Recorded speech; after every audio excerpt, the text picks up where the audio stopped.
The ship's captain, was a regal and imposing figure, her reptilian features etched with a mixture of awe and trepidation. Her scales shifted subtly from emerald green to deep indigo as she processed the startling changes to her homeworld. "This cannot be," she uttered, her voice laced with concern. "Our ancestors left a world of simple, indigenous societies. What force has transformed Earth so dramatically in our absence?" The other Draconians on the bridge fell silent, their reptilian features mirroring Zara's unease. Had another alien race discovered Earth and catalyzed this technological revolution? If so, where were the indigenous humans the Draconians had once lived among and protected? Corin, Zara's second-in-command, stepped forward. He was a towering male, his muscular frame covered in iridescent scales that shimmered like diamonds. "We must make contact, determine the fate of the humans. Cloaking systems engaged, we will descend to the surface and observe." With a nod, Zara piloted the scout ship down through the dense atmosphere, its sleek, angular form blending seamlessly with the clouds. As they approached a sprawling metropolis, the Draconians were struck by the sheer scale of the human civilization that had emerged. Skyscrapers of steel and glass pierced the sky, and the streets below teemed with vehicles and crowds of people. Zara guided the ship to a secluded location on the outskirts of the city, cloaking it from view. "Corin, you and a small team will infiltrate the city and gather intelligence. I will remain with the ship and continue our scans." Corin and 3 other Draconians, each capable of shapeshifting into a variety of forms, descended to the ground.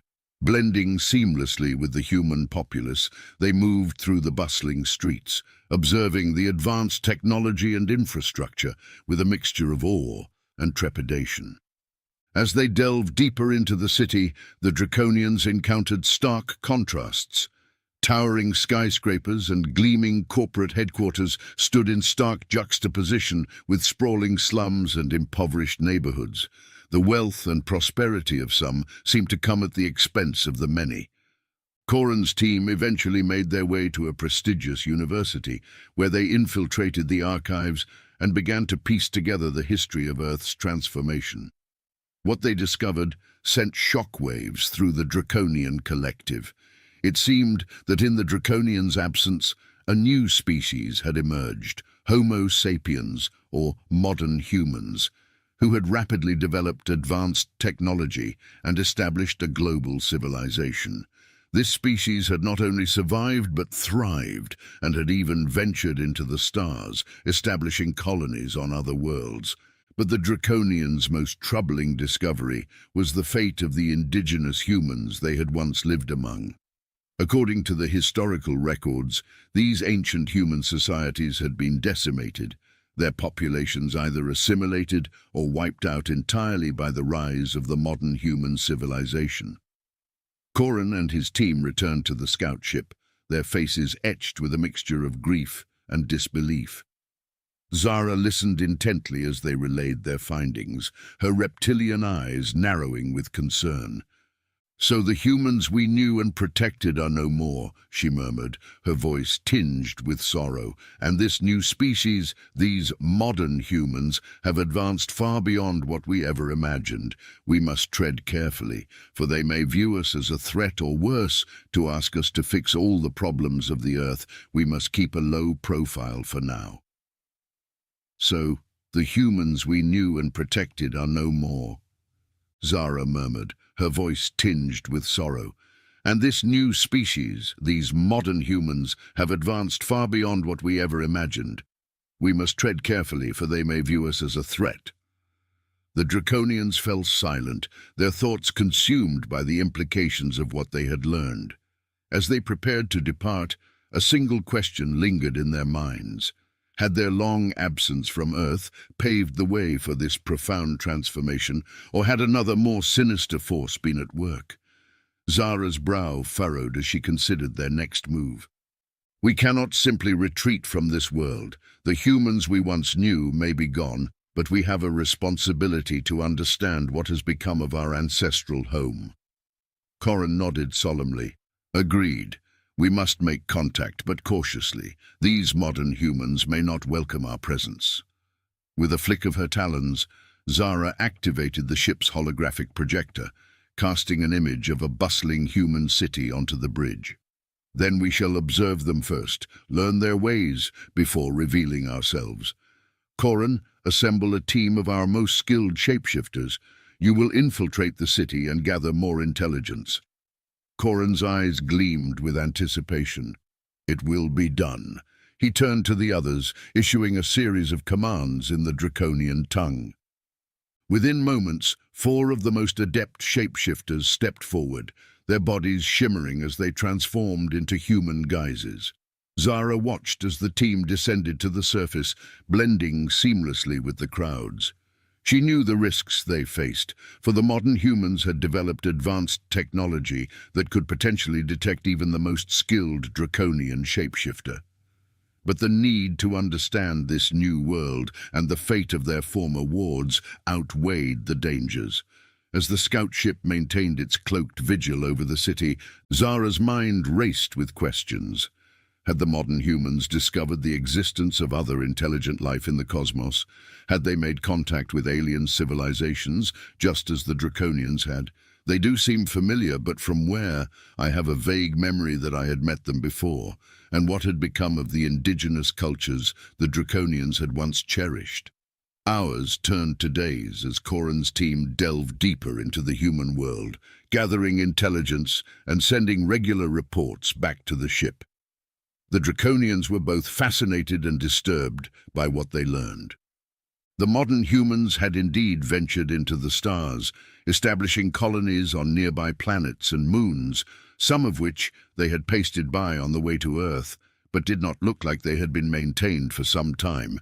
Zara wondered if these were the same humans who had visited her homeworld earlier.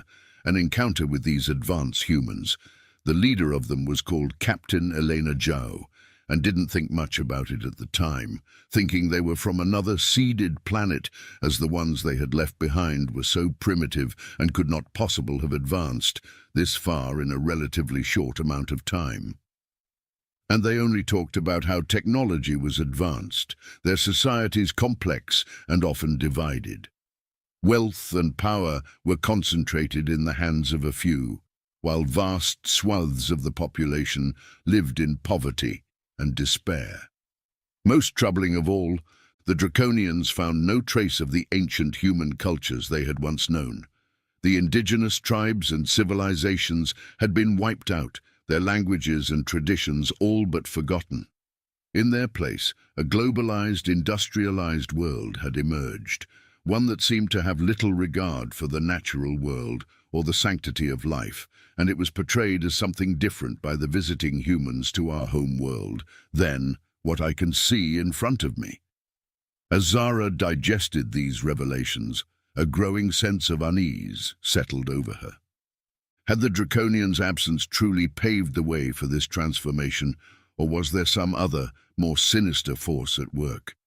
The thought that another alien civilization might have intervened on Earth filled her with dread.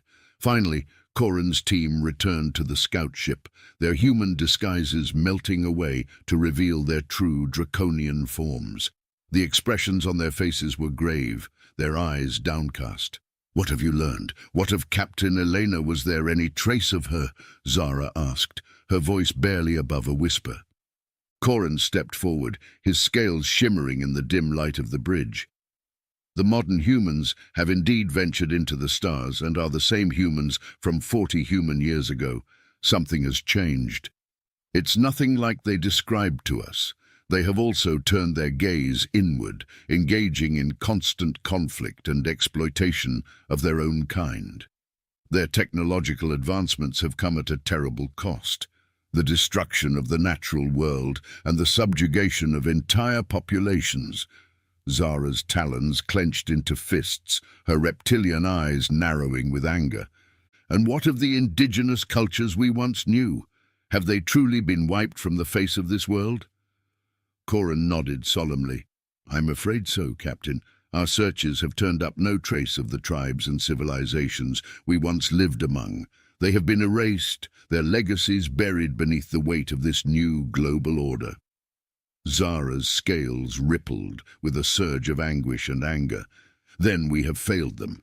We were entrusted to protect these people, to guide them, and we abandoned them to their fate. She turned away, her talons raking across the smooth surface of the control console. Corin reached out a taloned hand, placing it gently on Zara's shoulder. We cannot blame ourselves. We had no way of knowing the extent to which the world would change in our absence. Now we must decide how to proceed. Zara took a deep, steadying breath, her gaze hardening with resolve. We cannot simply retreat from this world. The modern humans may have forgotten their roots, but we have not. We must find a way to restore balance, to protect what remains of the natural world and the indigenous cultures. But how? Corin asked, his brow furrowing with concern. These humans have developed weapons and technology that could pose a grave threat to us. We cannot simply reveal ourselves and expect them to welcome us with open arms. Zara's eyes narrowed as a plan began to take shape in her mind. We will not reveal ourselves, not yet. Instead, we will work from the shadows, using our shape-shifting abilities to infiltrate their societies and sow the seeds of change. Corin's scales shifted to a thoughtful hue. You propose a covert operation to subtly influence the course of human civilization, to guide them back towards a more harmonious existence with the natural world. Precisely, Zara replied, her voice tinged with a hint of grim determination. We may have failed our original wards, but we will not abandon this world to its fate. The Draconians have a responsibility to the cosmos, to protect the delicate balance of life wherever it takes root. Corin nodded, his eyes gleaming with a newfound purpose. Then let us begin. I will assemble a team of our most skilled operatives, and we will commence our mission to restore the Draconian legacy on Earth. As the scout ship lifted off, its cloaked form disappearing into the clouds, Zara gazed out at the sprawling human metropolis below. We are the Draconians, the ancient guardians of this world, and we will not rest until we have reclaimed what is rightfully ours. In the shadows of the bustling city, Corin's team began to move, their human guises blending seamlessly with the crowds. They would infiltrate the highest levels of power, sowing the seeds of change and guiding the modern humans towards a more sustainable and harmonious future. But as they delved deeper into the human world, the Draconians would soon discover that the forces they were up against were far more complex and entrenched than they had anticipated. The modern humans had not only forgotten their roots, but had also fallen under the sway of a mysterious alien influence, one that threatened to unravel the very fabric of Earth's civilization. The Draconian mission to restore balance would become a perilous journey, fraught with danger and unexpected challenges. And as they confronted this new threat, the ancient guardians would be forced to confront the ghosts of their own past, and the consequences of their long absence from the world they had once cherished. As the Novarian collective watched from the shadows, a concerned member approached the leader, High Chancellor Draxon, in the subterranean base headquarters beneath the Earth's capital city. My High Chancellor, have you noticed the new activity of the visitors they call Draconians? The out-of-breath Fryling gasped. Steady yourself, no need to work up a sweat over some mere space dragons. He paused a moment to make sure he had the attention of the Grand Hall. You see, with our reach and numbers alone, they're outmatched, so everyone steady themselves and trust the process. We never reveal our hand until absolutely necessary.